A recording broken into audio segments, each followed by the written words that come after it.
Hi friends, எல்லாருக்கும் வணக்கம். நாம் இன்னைக்கு என்ன ரெசிபி பார்க்க போகிறோன்னா ஒரு ஈவினிங் ஸ்நாக்ஸ் தாங்க. என்னென்னு பார்த்தீங்கன்னா கோதுமை மாவு கருப்பட்டி ஸ்வீட் பணியாரம். வாங்க எப்படி பண்ணுறதுன்னு பார்க்கலாம். 2 பழுத்த பனானா எடுத்திருக்கேன், ஒரு 4 ஏலக்காய், ஒரு பிஞ்ச் அளவு சோடா உப்பு, எண்ணெய், அப்புறமா பொடிச்ச கருப்பட்டி ஒரு 1.25 கப்பு எடுத்திருக்கேன். அப்புறம் பார்த்திங்கன்னா 2 கப்பு கோதுமை மாவு எடுத்து வச்சுருக்கேன். ஒரு 4-5 டேபிள் ஸ்பூன் துருவின தேங்காய் எடுத்து வச்சுக்கோங்க.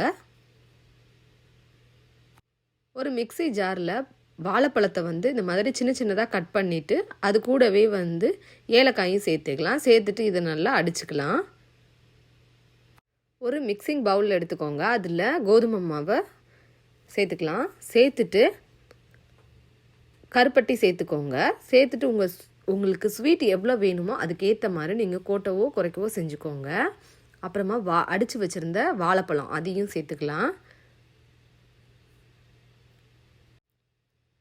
சேர்த்துட்டு சோடா உப்பு சேர்த்துக்கலாம். சேர்த்துட்டு இது எல்லாத்தையும் நல்லா கலந்து விடுங்க. தேங்காய் துருவலும் சேர்த்துட்டு தண்ணி சேர்த்து கொஞ்சம் கொஞ்சமாக இதை நல்லா கலந்து எடுத்துக்கோங்க. ரொம்ப தண்ணியாக கலந்துடாதீங்க. இது அப்புறம் பனியாரம் ஊற்றும் போது நம்மளுக்கு சரியாக வராது. ஸோ கொஞ்சம் கெட்டியமாக கரைச்சிக்கலாம்.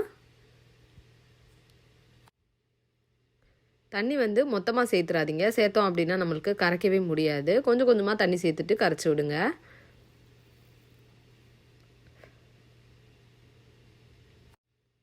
இப்போ பாருங்கள், இந்த அளவுக்கு இருக்கணுங்க. எடுத்து ஊற்றுனீங்க அப்படின்னா அந்த மாதிரி ஒரு பேட்சாக விழுகிற மாதிரி நம்ம கரைச்சி எடுத்துக்கலாம். இப்போ நான் உங்களுக்கு கரண்டியில் எடுத்து ஊற்று காட்டுறேன் பாருங்கள். எப்படி ஊற்றும் போதே பாருங்கள் தெரியும். தோசை மாவு கொஞ்சம் தண்ணியாக இருக்கும். அதை விட கொஞ்சம் கெட்டியமாக நம்ம இட்லி மாவுலாம் ஊற்றுவோம் இல்லைங்க, அந்த பதத்துக்கு. இப்போது பணியாரக்கால் நான் அடுப்பில் வச்சுருக்கேன். நான் எண்ணெய் கொஞ்சம் எல்லா குழியிலையுமே சேர்த்துக்கிறேன். நீங்கள் நெய் சேர்த்து கூட பண்ணலாங்க, நல்லாயிருக்கும். நான் கடலை எண்ணெய் தான் சேர்த்துருக்கேன்.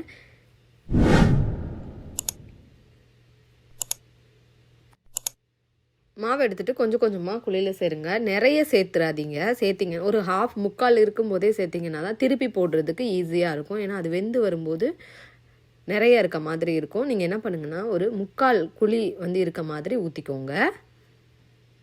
இதே மாதிரி நம்ம எல்லாத்தையும் ஊற்றிக்கலாம். ஊற்றிட்டு மூடி போட்டுட்டு இது ஒரு 2 மினிட்ஸுக்கு வேக வச்சிடலாங்க. என்னென்னா மீடியம் ஹீட்லேயே வச்சுக்கோங்க. இப்போ ஒரு 2 மினிட்ஸ் கிட்ட ஆயிருக்கு. மீடியமில் வச்சுக்கோங்க. இப்போ நம்ம இதை திருப்பி போட்டுக்கலாம்.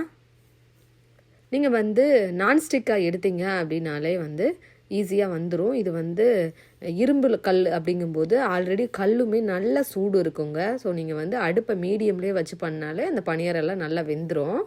அந்த கல் ஹீட்லேயே நல்லா வெந்துருங்க. இப்போ எல்லாத்தையும் திருப்பி போட்டுட்டு நம்ம மூடி போட்டு மறுபடியும் வேக வச்சுக்கலாம்.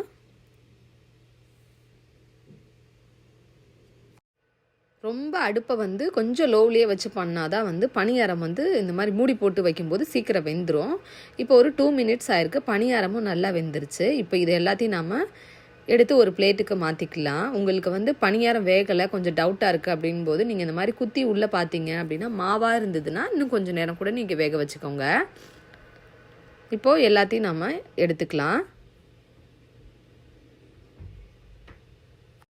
இதே மாதிரி நெக்ஸ்ட் பேட்சும் நான் உங்களுக்காக ஊற்றி காட்டுறேன். அதே மாதிரி எண்ணெய் ஊற்றிக்கோங்க. எண்ணெய் ஊற்றிட்டு அதே மாதிரி எல்லா மாவையும் நம்ம ஃபில் பண்ணிக்கலாம்.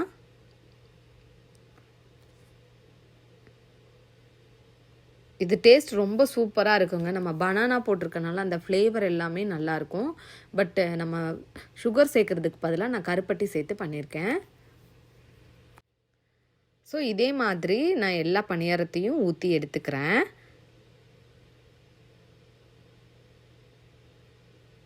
ஒரு சிம்பிளாக நம்ம வீட்டில் ஒரு ஈவினிங் ஸ்நாக்ஸ் ஒரு 15 மினிட்ஸ்லேயே பண்ணிடலாங்க. நீங்களும் இந்த ரெசிப்பியை உங்கள் வீட்டில் ட்ரை பண்ணி பாருங்கள். ட்ரை பண்ணிவிட்டு எப்படி இருந்துச்சுன்னு கமெண்ட் கொடுங்க. மறக்காமல் எங்கள் சேனலுக்கு லைக் பண்ணுங்கள், ஷேர் பண்ணுங்கள், சப்ஸ்கிரைப் பண்ணுங்கள். மறக்காமல் பெல் ஐக்கான் கிளிக் பண்ணிக்கோங்க. தேங்க்ஸ் ஃபார் வாட்சிங்.